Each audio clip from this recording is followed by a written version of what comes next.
I decided to take a risk, a big risk. How important is your connection to Israel to you? It's in my blood. You bring up the Hadith. Has there ever been any conversation or conflict over their position on Israel? And because Jews are successful, we have to be the oppressor. My guest today may have retired 8 years ago, but you'd certainly never know it from all the work he's doing around the world to support the Jewish people. His namesake footwear brand is globally renowned for its stylish and functional women's shoes, adored by consumers and mega celebrities alike, and my wife, Courtney. Weekly shout out to Courtney. But even more impressive is the unbelievable impact he is making through his philanthropy, supporting Jewish community, history, and ensuring a vibrant Jewish future. Today, we're here to talk about Jews, shoes, and the man that keeps them moving. Please welcome the innovative Stuart Weitzman. I like that, Jews and shoes. There you go, right? Somehow they came together. Yeah. Stuart, first of all, speaking of shoes and Jews, does anybody ever call you Stuart? Just you? Yes. I was hoping I'd be the first. But if you said Shoey, then it would have been a lot of people. Really? Well, Stewie, Shoey, you know. Oh, cute. Okay, Stuart. Shoe business, always a family affair for you, right? My dad was in it. Yeah. My brother was in it. And I didn't plan to be in it. Right. I was going to Wall Street, you know, break the bank. But circumstances sometimes change your direction. Were you involved at all growing up, like going into just, see dad at work or any of that? Nothing. No, not until, I guess, after college, because I decided I wanted to be in the shoe business. So I did work for my brother for a while and then went out sort of on my own with some backers. Okay, so until then you were doing your own thing, but I was at the Wharton School studying finance and ready to go to Goldman Sachs and that kind of world. Were you always into drawing and designing? Was that That was a hobby. Mm-hmm. It was not going to be a career. Picasso, I was not. But I loved doing it and I continued to do it and I ended up working at my hobby. That's cool. That is very cool. That's the dream. That should be everybody's goal. Right. Was it for you more about like the art, like you liked doing all kinds of different things, or was it the design and you want to create something? I never drew a shoe, but in college, a friend of mine said to me one day after he saw me painting the scenes for Mask and Wig, that's like Hasty Puddings at Harvard. It's a comedy group at Penn. Short story, I auditioned for Mask and Wig when I was at Penn as an undergrad. Okay, then you know what I'm talking about. And I got in, but I ended up not doing it because I did an a cappella group instead. And I've been told I'm known as the one who got away. That's good. Yeah. All right, keep going. Yeah, so he said, why don't you draw some shoes? I said, well, why do I want to do that? He said, well, my dad has a factory in Brooklyn, and he's a great shoemaker. He buys his designs outside, freelance, we call it. Mm-hmm. I said, hey, I don't know. Bring me his catalog. I'll look at it, see what he makes, and maybe I can make some sketches for him. So I did. Drew 20 sketches. All women's shoes? He only made lady shoes. Okay. I brought him to his house over a holiday Sunday. With my friend was there, of course, with his dad. And laid them out, like you would a deck of cards, maybe. I fanned them out, yeah. And he pulled one from the middle. He looked at it. He said to me, I make medium price shoes. So once in a while, I will copy a high price shoe. But I must know whose shoe it was. So who'd you copy this from? I smelled that as a challenge, I didn't copy it, so it was not a take back.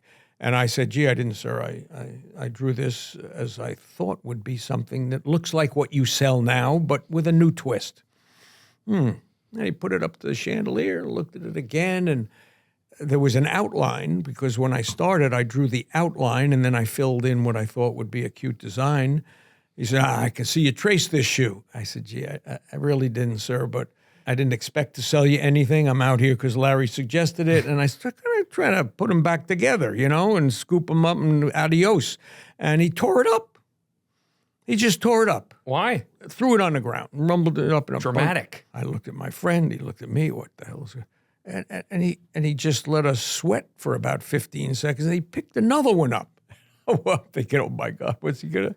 And he said to me, did you draw this one also? I said, yes, I did, sir. He gave me a lesson I used my entire career. He took my sketch and he flipped it over, put it on the table, gave me a pencil. Draw it for me again. So he had flipped it to the blank side. Right. And I went, I did because I had drawn it. picked it up, looked at it, looked at the original. And said, I'll give you $20 a sketch. What's the lesson in that? The lesson is when I have interviewed designers who show me these beautiful portfolios, I say, show me one of your favorite shoes. And she flips to something, points to it, close the book. And on another chair, I have a piece of paper. Draw me your favorite shoe again. I love that. And this is the truth. Of about 15 interviews, only 6 could redraw the shoe. Come on. Now, I don't mind if someone uses a stylist to draw their idea. That's Okay. creativity. Yeah, that's but fair. when they present it as theirs, And I will tell you something else. Yeah. It still ticks me off. He didn't pay me for the one he tore up. Yeah, 'Cause hello. He paid me, wheeled off 19 $20 bills, $380. I sold him about $3,000 worth of sketches that senior year. My tuition, for anyone who's listening that's at college now, Yeah. was $1,740 at the Wharton School. Wow. And now, Times now have it's changed. 85,000. You know, so I never told my dad I was the king of the campus. I was bringing in rock groups for parties. I had so much cash coming in. Wow. It was great, but I loved it. And I thought, wow, you can make money. It was an hour and a half work for $380. Today would be $2,000 maybe. And you didn't feel exploited at all that he's about to take these designs and run? you You're not sell getting a them. royalty? You or- sell them. I was no established designer. There are designers who maybe get a fee per pair. I was happy to sell the sketches. Right. But what sold me on entering this industry and giving up Wall Street, that summer on Fifth Avenue, you probably know where Bergdorf Goodman is. Of course. Across the street right now is Bulgari. Okay. It used to be the I. Miller shoe store, the best, highest grade shoe store in New York City. And I'm walking down Fifth Avenue and I see a shoe looks like something, wow, big bow pump with fluffy snake and leather bow. I pushed my nose up against the window to see the label in the shoe. It was the name of the company I sold my sketches to. He made that shoe and he sold it to the best store in New York. I went in and asked about it. They told me they had just placed a reorder. That's validation I right there. canceled Wall Street and found a shoe job to learn the trade, and that's where it started. When you say found a shoe job, did you go with your family or you went and did something else? No. I knew that I wanted to make a luxury shoe, quality shoe. I did what a kid would do if he wants to go to college. I researched different companies, and I found one that was making the best shoe for its price in America. I said, that's the kind of company I want to work for. I'll learn a lot from them because they're doing what I hope to do in 5 years. Mm-hmm. And I went to work for them. That's awesome. And I believe I've read something you said to the effect of, don't start your own company right away. You know what I learned in those 5 years? Yeah. I mean, when I it met- wasn't your and money I- on the line. And all the mistakes we made that Right. didn't cost me, but I learned from them. Yeah. And the customers I met and the tanneries I met for the leather and the accessory manufacturers. Right. I even took 3 people with me when I started. 3 people that I had worked with now for 4 years already, 4 to 5 years. You can't find that quickly. It can take you 10 years to find 3 great people. 1986, you start Stuart Weitzman. Yeah. Bold move. You're putting your name on it. This is my thing. I'm ready to go. It wasn't bold. As I said, I had people to join me. Mm-hmm. I had saved some money. I had been doing it well for them. So I just said, It's your time. My time. What happens that really jumpstarts Stuart Weitzman in its upward trajectory? I got lucky. It always takes a little bit of luck somewhere. Yeah, but if you don't buy the lottery ticket, can you win the lottery? Right. I bought the lottery ticket. I decided to take a risk, a big risk. I took a third of my capital that I had saved in those 6 years that I was using to start a company. And I took a third of it and I had built for me a mini shoe factory that would just make 1 pair at a time, not mass production. Okay. And I did that because I noticed on the red carpet in all those events, everyone had a custom-made dress, but the actresses were overlapping in their footwear. The stylist would go to a store, buy it to go with the dress, and they didn't pay attention if other stylist bought the same stuff. I thought, if I can do for footwear what Valentino and Armani are doing for dresses, maybe I found my niche. So I needed this factory to make one-of-a-kind shoes. And the first season, I called the stylist. I met at the previous job, which is where that benefit came in. And I said, I'm going to be doing this. If you ever get a client, think of me. She said, I just signed up Aretha Franklin. Oh, yeah, I heard of her. Oh, yeah. I said, whoa. I said, I'd love to show her some designs to go with her outfit. So she sent me a sketch of the dress. I sent her 4 sketches. They picked one. I made the shoe, and she decided she's going to wear it to the Grammys. I said, they're not going to ask her about her shoes on the red carpet. They never do. Whose jewelry? Who did your hair? Of course, the dress. Forget it. Shoes are hidden under the dress, so they don't want to pay attention. I said, so as a favor, since I'm making you this custom shoe, ask her to say, after they ask about the dress and before they move on, oh, and by the way, Stuart Weitzman, how about that? She said, well, I don't know. She's up for the Grammy. She's got a lot to worry about, but I'll mention it to her. The award comes, the ceremony's on, and she wins. She wins. I didn't know she's going to win. Right. She's in front of 30 million people. She's got the trophy in her hand, and she takes off her shoes and holds them in the other hand like this with the label facing out. And she said, after she thanked her writer, her mother, you know what they do, right? Yeah. And she says, and I also want to thank Stuart Weitzman for making me these beautiful and oh so comfortable shoes. 30 million people. Within a month. Put a price on that kind of advertising. Within a month, there wasn't a stylist in Hollywood that didn't call me. And before I'm selling shoes to the public, I am now the shoemaker to the stars. That's what launched my career. That is unbelievable. It was lucky, but I bought the ticket. Right. And once you have that crowd, that's it. It's giving credibility, not by advertising. Remember, these are their choices, which is different than buying an ad. This is even better. Of course, credibility for it. Once you have that, the image of the brand is higher than the price I put on it. Because traditionally, the higher the price, the higher the image. And I was not making shoes in the stratosphere. Right. I was making entry point luxury, let's say. Right, which is exactly what my wife said to me when I told her I was interviewing you. She's like, tell Stuart I love him, and his shoes are like so affordable for what they are. They're not like these crazy stratospheric prices. Well, but having the celebrities behind me gave credibility.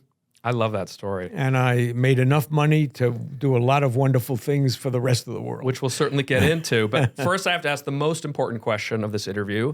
At what point did you cross paths with my grandfather of blessed memory, Howard Platt, who... Did you know Howard? Did I know? Oh, yes, of course. I So knew he was him. alive while you were growing up? Oh, yes. He died during COVID. So he died from COVID? Not from, but like during that time. He was a wonderful guy. Of course, a mentor kind of guy to me. I was like 27 years old. And he was my first independent customer, as opposed to Macy's or Dillard's or Bloomingdale's. Was this when he was with U.S. Shoe? No, Han Shoe Company. Han Shoe Company, that's And he was the head honcho there. And he took a liking to me. I remember he said to his buyer, after he reviewed the line and showed what he liked to us, he says, I'd give him an order. He's a nice Jewish kid trying hard. It's just what he said to him. I believe that. That's what he said. He's the and I got an nicest, order, and I was guy. selling within 3 seasons, 11 stores. He was a big account. That's awesome. And paid the bills. And because of his range of location, other little stores came to me, noticed me, and said, oh, I saw your shoes at Han. Maybe they were 30, 40 miles away in another town. He helped me start my business. I love that. I told that to your mom when I first met her. That's very special. The only 2 people whose answering machines I've ever gotten that say, leave your name and shoe size are you and my grandfather. Did he say that too? Always. Yeah, for years it was always. I have a list of over 100 young ladies. I know their shoe size. Yeah, I would imagine. I feel like most people in my audience probably don't know this, that my grandfather started as a department store shoe salesman and then worked his way up, and he's running Han, and then he was running U.S. Shoe that owned a bunch of retail stores. I love that our family paths crossed in that way. Something else you did is you moved your production to Spain. The American shoe industry was dying. It didn't take long. In 5 years, it was over. How much did you know about the Jewish history of Spain when you started spending time there? A fair amount. read Netanyahu's book about the Inquisition, his brother's book, the fellow was killed in Uganda in that raid. Truthfully, I don't think I met a non-Jewish person growing. I grew up in a synagogue of a city. Okay. I didn't really attach and get involved in the community because it was always there. And I went to Wharton, which they called the University of Pennsylvania. It was our nickname when I went there. 42% of the whole university. Well, it's looking different now, but we'll get into that. But then I married a Southern girl, a wonderful gal who was one of a few kids in her high school that was Jewish. And she taught me the heritage, really, and the love for it. We went to Israel, bought mitzvahs of our daughter there, and just started to get involved. She, in particular, who had more time, of course, than me, and became president of this, involved in that, and all different, you name the organization. She's had a few years at least with it. I became very, very proud of where I came from. I learned more when I took my two kids to Amsterdam. I wanted them to see the Anne Frank house, right? Mm-hmm. They wanted to see the red light district, but that had to come after. Yeah. So we went to Anne Frank's house. I wanted them to have that heritage. And then we went to Oslo. In Oslo is the Nobel Prize Museum. No, I'm sorry. It's in Stockholm. Okay. It was founded by a Norwegian, Alfred Nobel, but he put it in Sweden to keep the family politics apart from it. Okay. Good idea. And I remember taking her to the Jewish nation, as it was called. 32% of all Americans who won Nobel Prizes were Jewish. Now, I knew that, and I wanted them to know that. If I said it, it goes in here and out the other ear. Right. But for them to read it, and I think 23 of all prizes It's like 22% or something. We just had one of them on this show, Dr. really? Drew Weitzman. Yeah, it became a big part of my life. And I began to give talks about why Jewish culture and heritage is so important. Even if you think man created God, doesn't get in the way of being who we are and Jewish and what we can be proud of. I mean, my God, the 7 companies in Hollywood, all Jewish founders. Broadway. Can I ask you a question? Yeah, of course. What percentage of Broadway musicals do you think have had a Jewish playwright or lyricist? Or? One or the other. It's got to be something like 85%. Try 97. Oh, my gosh, 97. I did a documentary for public television that they still run called The Broadway Musical, A Jewish Legacy. It's a wonderful story goes back from Berlin and up to today, up to Book of Mormon, which is Jewish writers. And that made me proud. Yeah. It really did. It was quite exciting. I found an essay by Mark Twain. We're talking 150 years ago. Right. And in it, Mark Twain says, in spite of their infinitesimal size of population and the pressures they've been under by their surrounding citizens, the Jews have accomplished more than nations of 100 million. That was 150 years ago. Now, I think of today's, from Hollywood on up. That's what, and Einstein, and maybe the kids today are thinking of Zuckerberg and Sergey Brin. Yeah. So my ending line is, you're the ones to make sure that your children have that kind of success and heritage to fall back on. And it goes back before Mark Twain, no doubt, but he actually wrote a whole essay about it. Wow. Who would have ever thought back then? He was a smart guy. That's amazing. What do you think it is about hooking into this heritage that, felt like such a natural source of pride for you where it isn't for everybody? Well, they don't know. They don't know. I just spoke at Smith College, and there were 4 Jewish young women who were in this one-on-one kind of conference I held after my talk. And I asked them, have you ever read the Hamas Charter? What's that?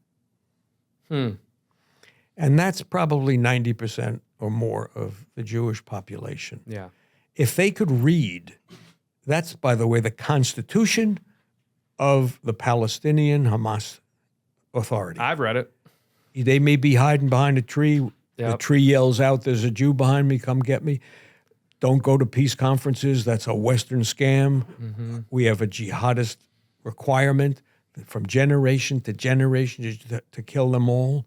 And when we're done with them, the Christians. And then they feel sorry, for what's going on. And of course, you can have empathy for all people who get killed in any war, but they have no idea about what a country like Israel is up against. Yeah. You have assassins at their door basically forever. Yeah.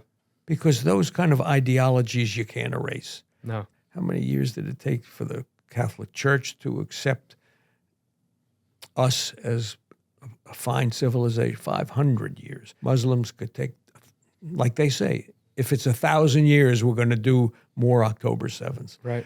And Jewish people just don't know about that. They don't know the PLO charter either, which is the same thing. Arafat promised to change it. He never had a vote on it. A lot of things he said he was going to do and didn't do, huh? And he won the Nobel Peace Prize. They should have They're just giving them out. Getting back to Spain, which is how we started down this whole road. I read in a Jerusalem Post article that you were surprised at how little Spain knows of its own Jewish history. No, they don't. They never taught it. I remember when I owned a factory to start my business in Spain. We ended up with 11, but the first one I said to the partner's son, have they taught you about Torquemada in school? And he said, in school? You mean the bar at the end of the road here? Not only did he not know who the heck Torquemada was, he thought they named the bar after him. Wow. But That's when shocking. they just named it as the chief inquisitor, a fine, upstanding person in the church is in their mind. They don't know what the hell he did and how responsible he was for the Inquisition. It wasn't taught. And now I'm behind building a new museum there to educate them. Let's get into Is that a segue I just led you into? Thank you. In case you weren't aware of it. Speaking of, so you are on the board of trustees of this new Hispanic Jewish museum. Hispano-Judeo. Hispano-Judeo. Yeah. It's going to be in Madrid? In Madrid. How did you get involved, and what's the approach of that museum? Like, what are you trying to accomplish there? Okay. David Hatchwell, president of the Madrid Jewish community, and his father was a big deal in the Jewish world before him. I met him at a conference of presidents, which is a Jewish get-together, presidents of Jewish organizations. My mom's been there. Yep. And he said, I have an idea. We're now accepting in Spain, he's a Spanish citizen, any Sephardic Jew as an automatic citizen. The king and parliament has passed a law giving that citizenship to anyone who can show a quarter heritage of Sephardic relatives. And we've already got over 10,000 who've returned. They have to live there, become a citizen automatically. Now it's over 30,000, mostly South Americans. I feel that there's a rebirth happening because we're not talking about taxi drivers coming back to Spain. These are business people, professors, cultured. Wow. He said, I'd like to do a museum. I said, what does it take aside from money? Because there's politics here. He said, we need a building from the state. But the state is the one who created this law because they want to bring the Jewish people back for tourism and for the culture of it. And I think that they would be open to it. And we met with the mayor of Madrid and other places, and Madrid was open to the idea. It took 3 years of politics, but they approved it last year, and we're now in construction of the museum. And the goal of the museum, of course, we had to present a plan. It will have classes there for students from 8th grade on up through high school on their history and the Jewish culture. And I learned things, for example, the cabinet of Isabella. She ran the show. Ferdinand didn't. She ran the show. Her cabinet had 10 ministers, 7 were Jewish. That's how high the Jewish population reached in society. It was about 20%. Until they weren't. Until they weren't. Yeah, well, half left.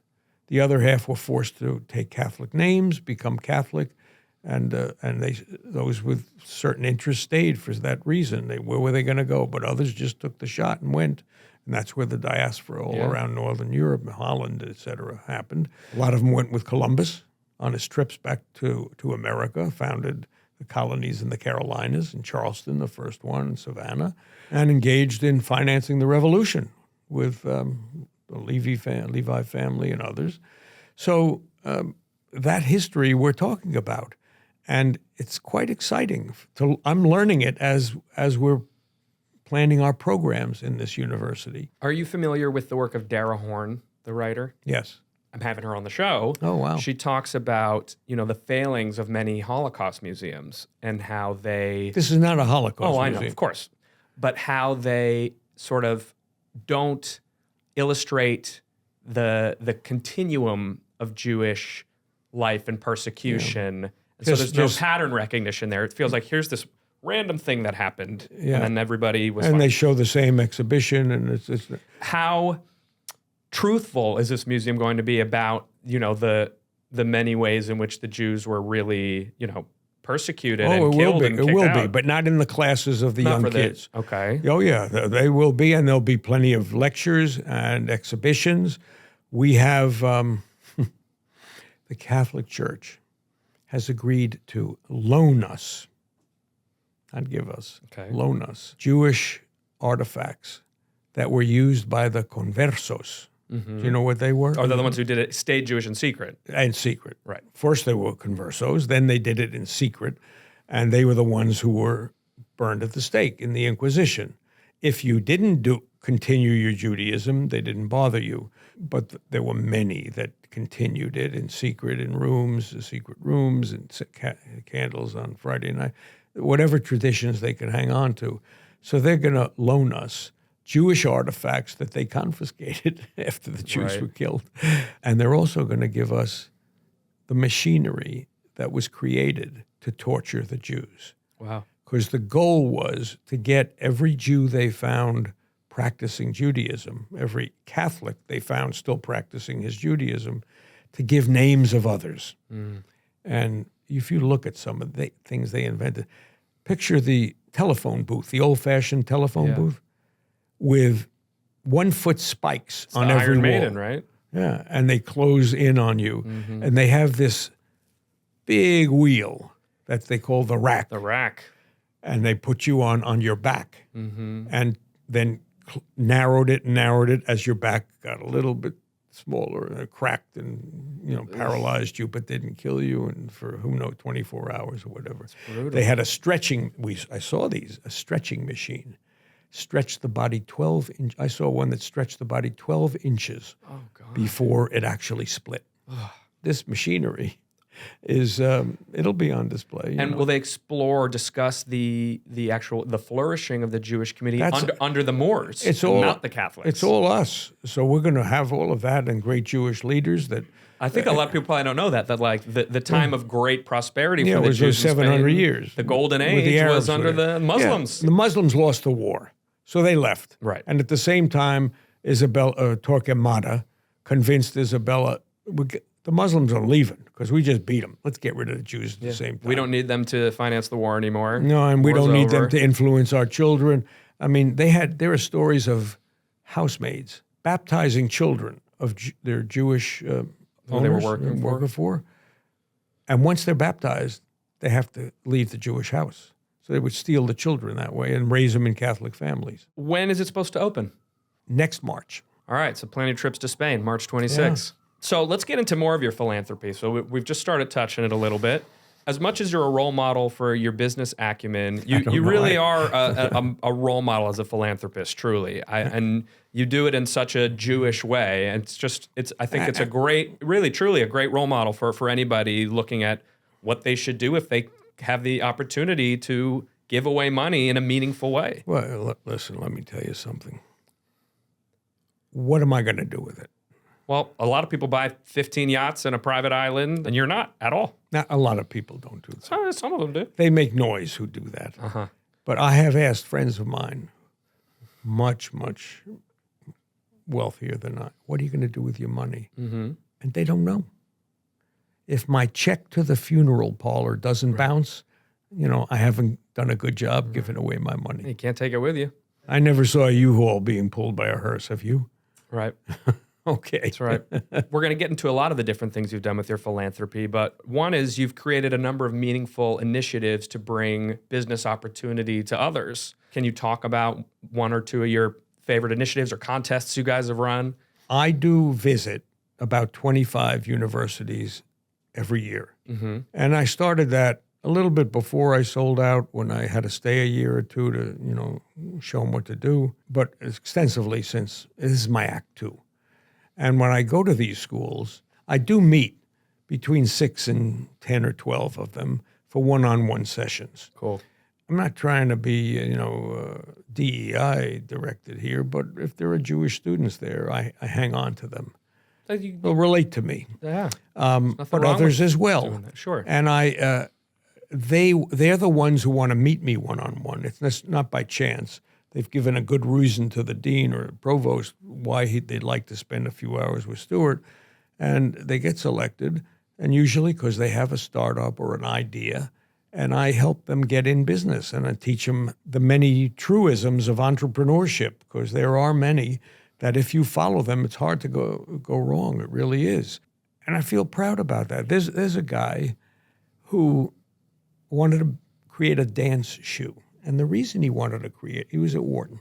Okay. He dances, ballroom dancing. He says, and the shoes are lousy. I said, what's wrong with them? He says, they're too damn stiff. And we're moving, we need the agility. And they won't let us wear sneakers. So I found him a factory. I showed him my marketing tools. I said, you will need to have someone or some organization that you can hang your hat on. You can't do it alone. And you are not famous. Mm-hmm. Like I had Aretha, right? Or Jennifer Aniston, now Kate Middleton, Beyonce. I knew about that world. And he went after Dancing with the Stars. But I told him I did not try to sell Bergdorf Goodman until I knew my shoe could sit on the same table with Manolo Blahnik. Mm-hmm. I'm selling stores really like Hahn and independent shoe stores where Louboutin and Jimmy Choo is not present to compare. And when I felt I was right, then I went after that level. And he was a creative guy, he invented a dance shoe where the sole is in the forepart and the heel. And the arch area has no sole. And it's totally flexible. And it allows for all the moves that these dancers make if you ever watch that show. Yeah, my wife's a professional dancer. Well, maybe she uses Fuego shoes. I'm sure she's heard of him. It's the name of the company. So he's doing $20 million third year in business. Amazing. Can you share one or two of those truisms that you mentioned that everybody should stick by that are top of mind for you? I'm going to remind you of the first one I mentioned. I don't think I named it. When I built that factory, took the risk to build that factory using money I had planned for my company. That's risk. Risk is one of the great truisms, right? It ain't a four-letter word. No, it looks like it is, but it's not. It's your best friend. And how can I, make it even more impressive? Think of Andy Warhol. Okay, he was my generation, not yours, but everybody knows Andy Warhol. Andy Warhol was ostracized. His art was not considered art. Mm-hmm. He was trying to shake up the art world. They didn't want any part of it. He couldn't get in galleries. He had to do commercial stuff to make a living. Right. But he took that risk to stick with it and not worry about what they thought. He believed he was coming up with something the public would love and was new. A few months ago, his Marilyn sold for $195 million. Wow. There has not been a painting that's ever sold for that except the Mona Lisa. You have to take risks. That's truism number one. Just to cut to the chase, not go through so many of them, I love imagination. I think in anything you do, imagination wins the day. And the truth is, you and I and everybody we know does not have the imagination we had when we were 6 years old. No. We went to school. We wanted to act like our friends. We wanted to fit in. We're following rules, textbooks. We lose it. I did learn that mantras and stories help remind you to do things a certain way. And I love this story that reminded me every time I had to do something creative and imaginative. So you just think of this little girl. Okay. She's like 6 years old. She's in kindergarten. Maybe she's 5 My years son old. is almost 6 in kindergarten. But this little girl was not a happy camper. Every day she'd sit in the back. Her mind, her eyes seemed to be elsewhere, except one day a week they had drawing class. And when they had drawing class, she's got the pencil and she's got the pad and she doesn't lift her head up with a big smile on her face. And the teacher went over to her and said, Julie, what is that you're drawing today? Oh, she said, I'm drawing a picture of God. Oh, but Julie, honey, none of us know what God looks like. She looked up at the teacher and said, you will in a minute. I want to have that imagination. And we really did. And the people who worked for me learned how to think that way. So imagination is a truism you need in life, career, and business. I love it. Can I give you one more? I would love it. Because this is critical. Yeah, You cannot do it alone. that's for sure. You can't.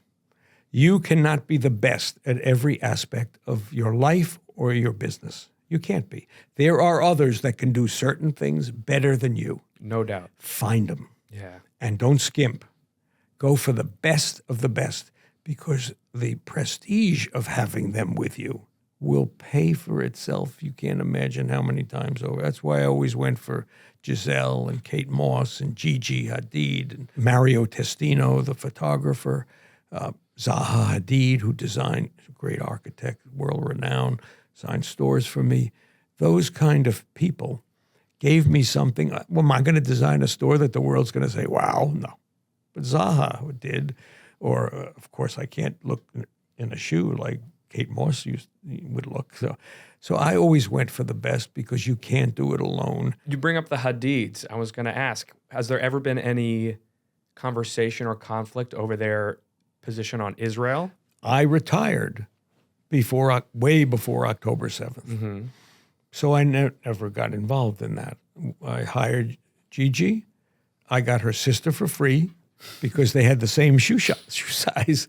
We'd said Gigi's 6 pair, and she'd call up and say, my sister took 4 of my shoes. Can I get them again? So we got Bella running around in our shoes. We got both for the price of one. No, I never did. And we used Gigi for charities and for our ads, and she became very friendly with people in our company.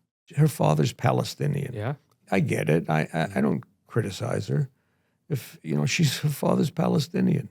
She's going to have a feeling that I don't. That's very magnanimous. Nah, it's just reality. Another great initiative, let's call it, that you've been involved with is the National Museum of American Jewish History in Philadelphia, now known as the Weitzman.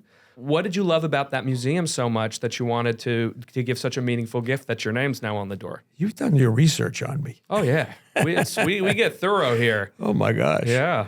Oh, it's a good thing I've been a good husband. Yeah. my research associate, Sam, she finds it all. I went to Penn. It's the museum there. Have you ever been to it? I haven't yet. It's on the corner of the Liberty Bell and the original U.S. Constitution. It's called Constitution Mall. Right. You cannot get a better location. Yeah. Sidney Kimmel helped make it happen. He's Kimmel Center? Kimmel Center. A few years ago, the bank says it's time to pay the principal. There's no money put aside to accumulate for that. So we're going to take the building. We're going to build a tower. We'll sell it to a real estate. The man who was desperately trying to find a way to save it had seen what I had done elsewhere, and my name's on the list of Jewish philanthropists somehow. I don't know why. And he tracked me down. I went again to see it, but this time with different eyes. And I thought, gee, what a great location. And it's a wonderful museum. It's the only museum in America on American Jewish history. Right. Many Jewish museums on local Holocaust, etc. Yeah. But this is national. I got lucky. It didn't cost me anything to save it. What do you mean? Over my lifetime, I was like a collector of one-of-a-kind items. Okay. You know where I'm going, probably. I do. Like stamps and coins, let's say. And I had accumulated 3 one-of-a-kind items, not because they were stamps or coins, but because they were it. There was only one of each one. I try to buy the Declaration of Independence. And there are only 2 outside of the state's legislatures. Nicolas Cage has the other one? No, Bill Gates. Then I bought the inverted Jenny, which is a mistake in the stamp. Okay. It's the upside down airplane.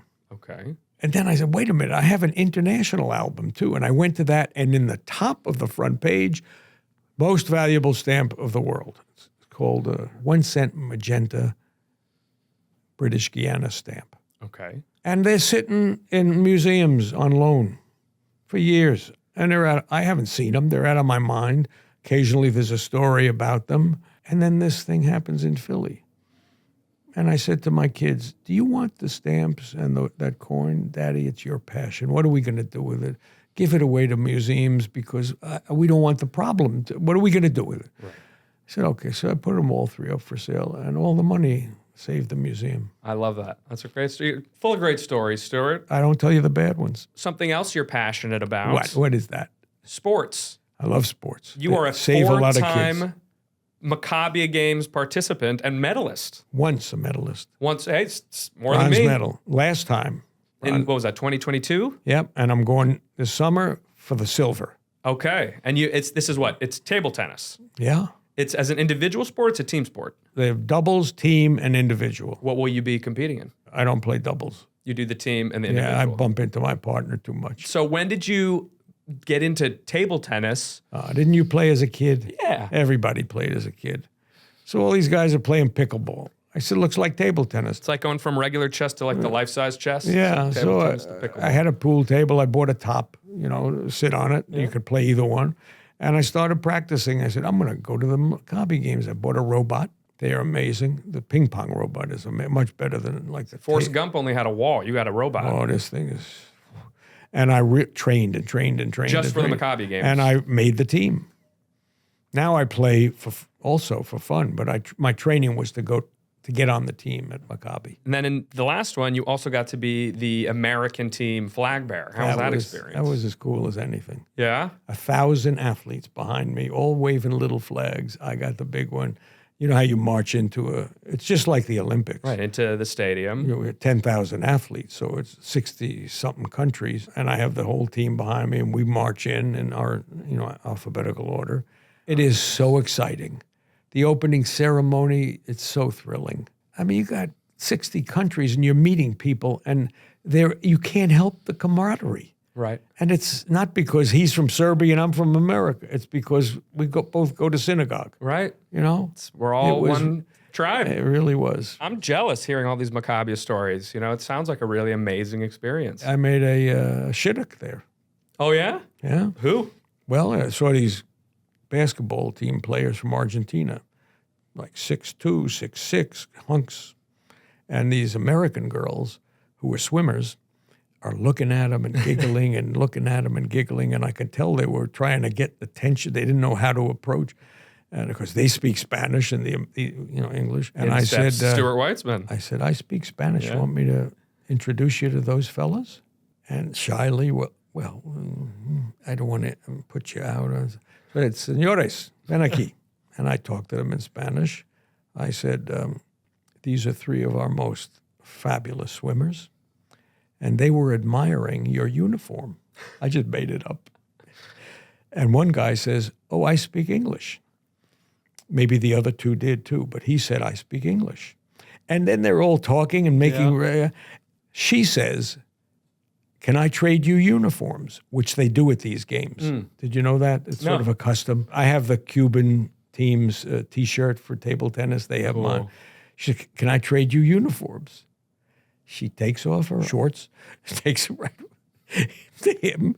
He can't get it past one leg. She's putting his on. They're swimming on her. Right. And then they went out for Cokes. There you go. How important is your connection to Israel to you? It's in my blood. I laugh for them and I cry for them. I'm glad I feel that way.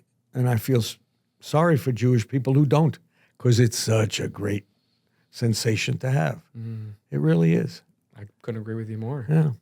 I want to talk about UPenn. So we've talked a little bit about your time there, but not in terms of philanthropy. And you went there also. I did. I didn't go to Wharton. I went to UPenn undergrad, the college. You've called it your 3rd child. At least that's what I read. Yes. Why is Penn so important to you? It was my 3rd child. Okay. And now? It's trying to work its way back into my heart. We have a good president. Liz McGill is not there anymore. Right. She was a lovely lady, didn't have the backbone to stand up to what was right. This guy has been there a long time. Larry Jameson. Yeah, ran the medical school, dean, and top guy, and he's put in rules and been quiet campus. Yeah. They had a professor at Annenberg who painted these horrific anti-Semitic cartoons after the 7th, and they wouldn't fire him. I know.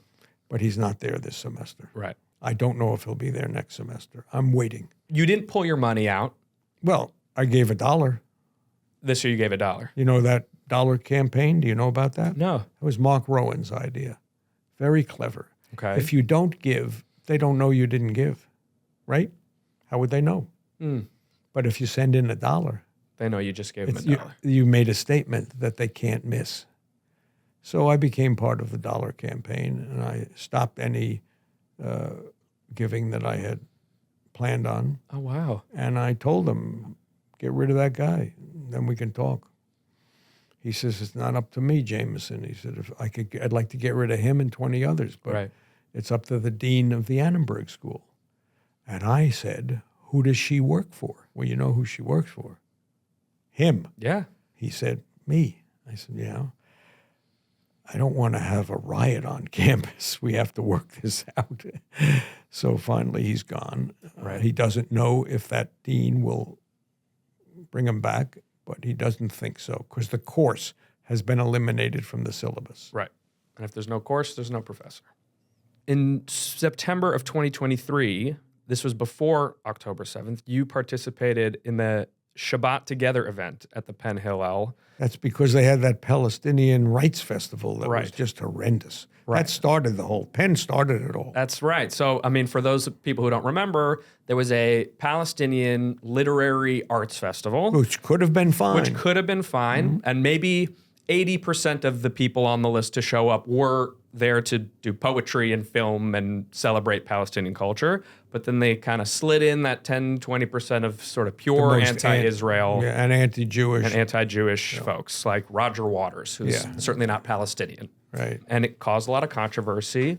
How did you end up showing up right there in that immediate aftermath? The head of Hillel said, we're going to have Liz McGill come talk to the Jewish students next week, and we'd like you to also.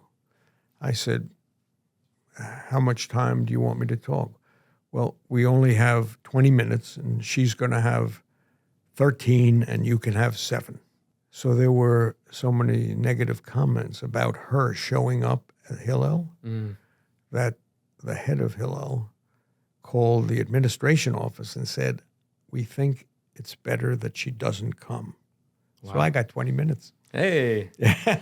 How do you feel about the future for Jewish Americans? Because you're someone who's, you're the American dream, you're the Jewish dream, you're proud of both. It's fine. We're gonna be all right. Yeah. I don't know anyone directly who's suffered from the increased anti-Semitism. I read about so many, and I am involved in supporting lawsuits against a lot of universities. So I know what's going on other than Penn. But things pass, you know. We're talking about people who don't know.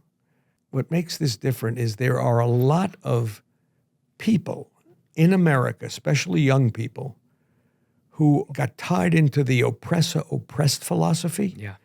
And because Jews are successful, we have to be the oppressor. And Palestinians are downtrodden, not because of the Jews who left Gaza 20 some odd years ago, right? But because of the way Hamas treats them. That's who ruled that. That was their own nation for 20 years. No one wants to recognize that, but that's what it was. And they've used the cement for tunnels instead of hospitals and universities. So they don't know that, but they're not going to even care about it. They don't understand it. They just know oppressed, oppressor, and they pick on us. And there are several million Middle Eastern students in our campuses. That didn't exist 20 years ago. Yeah. And many, many thousands of Middle Eastern professors, well supported by Qatar, Saudi Arabia also. Mm-hmm.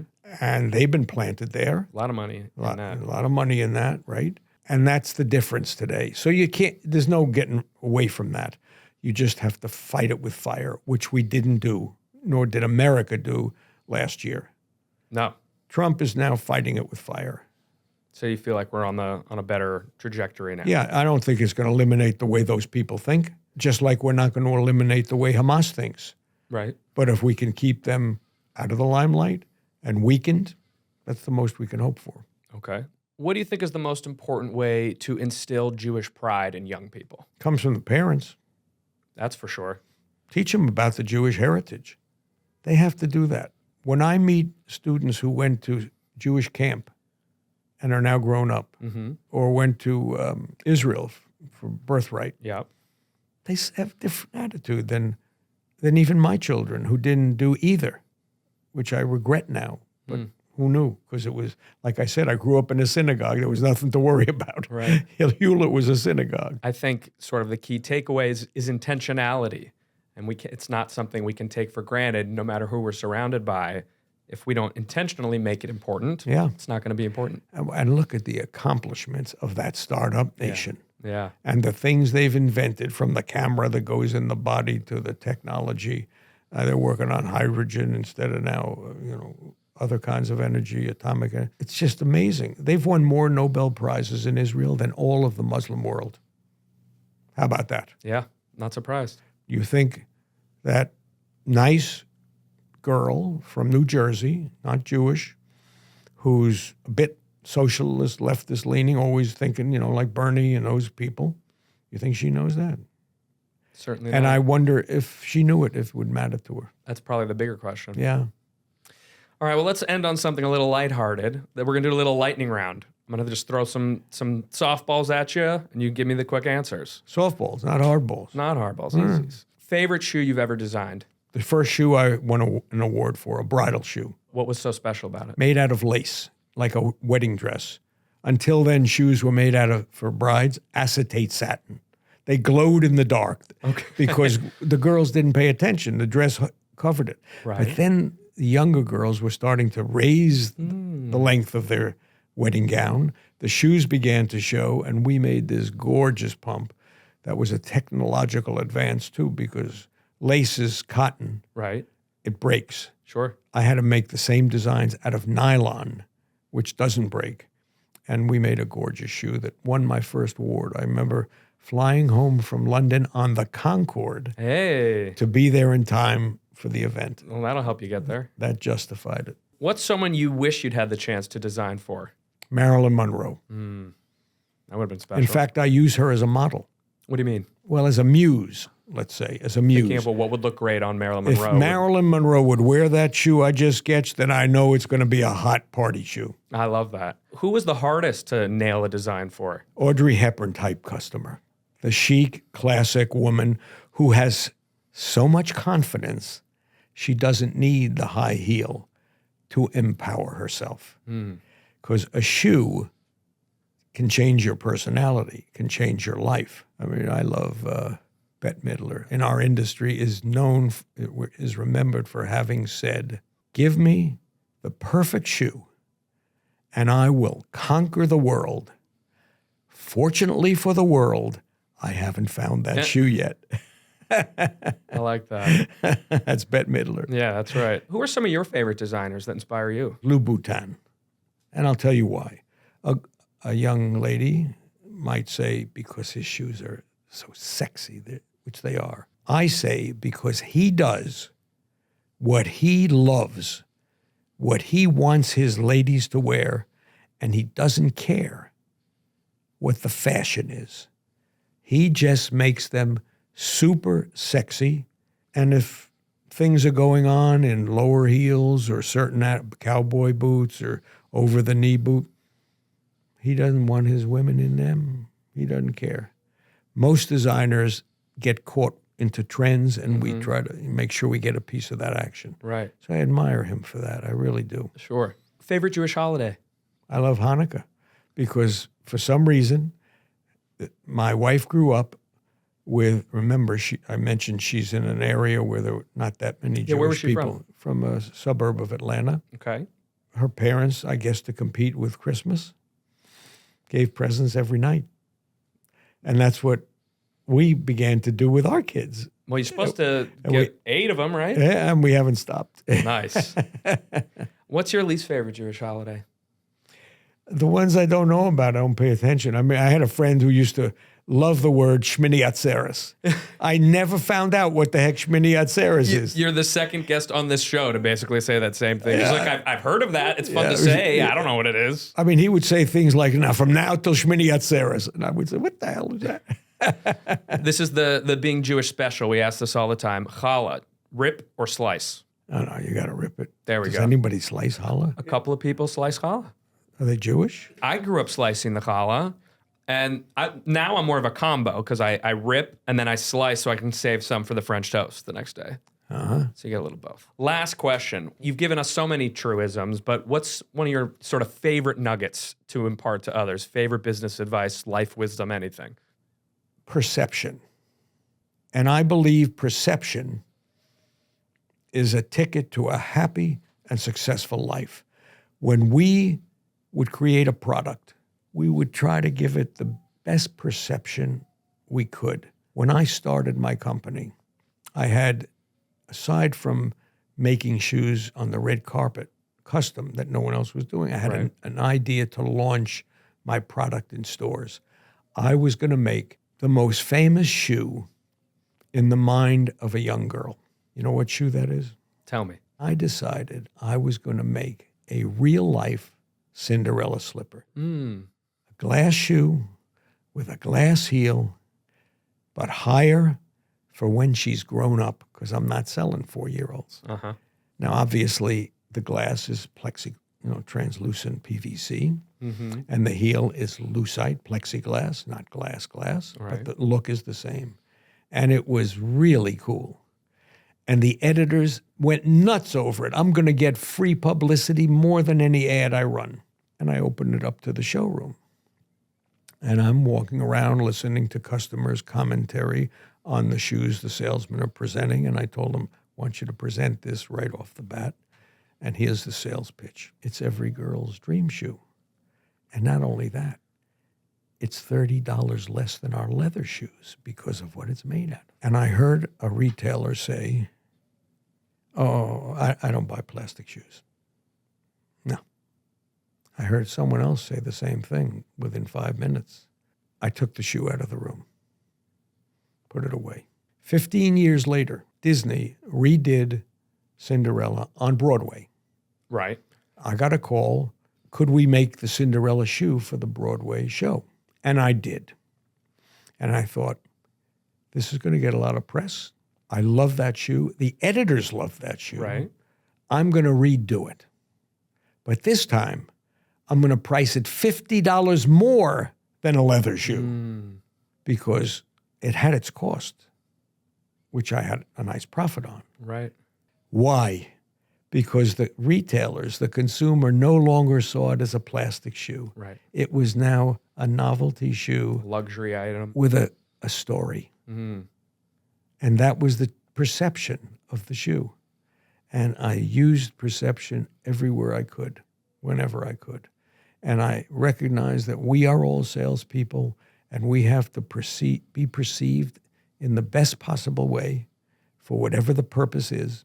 And if we do that, I don't see how we can't succeed. Well, you've certainly sold me, Stuart. You're a legend. Thank you so much for being here. This has been so awesome. Learned a lot from you. I know my audience has. And thank you for being here. Okay, it's been my pleasure. An enormous thank you to Stuart Weitzman for chatting with me today and meeting me here in New York City where neither of us live. Please, please, please make sure to subscribe to the podcast, even if you watch on TV. Those numbers really help us. And make sure to sign up for our newsletter at www.jonahplatt.com. Scroll down to the bottom. You can fill your email in right there. Y'all are the best. I'll see you right back here for the next iconic episode of Being Jewish with me, Jonah Platt.